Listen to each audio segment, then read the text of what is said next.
बाहुबली 2 की काफी बातें हो गई।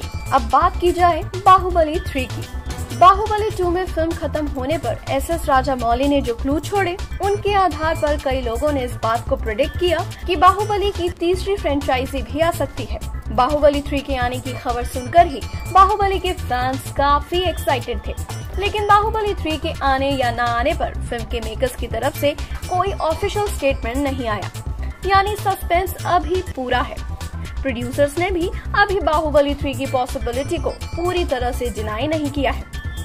तो क्या हो सकती है बाहुबली 3 की कहानी? अगर बाहुबली 3 की कहानी की बात करें तो बाहुबली 2 के एंड में राजामौली ने इनफ क्लूज छोड़े हैं। फिल्म में जब टाइटल्स चल रहे होते हैं तो एक वॉइस ओवर चलता है। ऑडियो चंक में एक बच्चा अपने पिता से पूछता है कि बापू, क्या बाहुबली का बेटा नया राजा बनेगा? तो जवाब में पिता कहता है, पता नहीं बेटे, देखो शिव की क्या मर्जी है।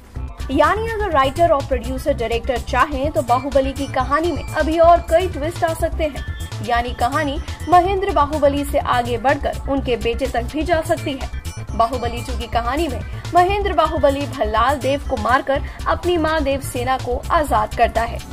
अब इसके आगे की कहानी बाहुबली 3 में दिखाई जा सकती है।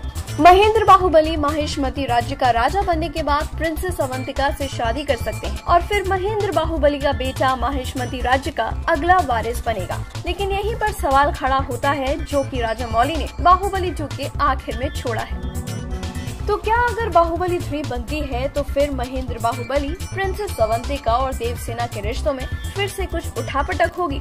क्या मौत के बाद भी भल्लाल देव लौट सकता है?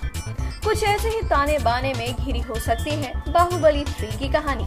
हालांकि बाहुबली 2 की रिलीज से पहले राजामौली ने साफ कहा था कि बाहुबली 2 के बाद उनका इरादा इसकी तीसरी फ्रेंचाइजी बनाने का बिल्कुल भी नहीं है।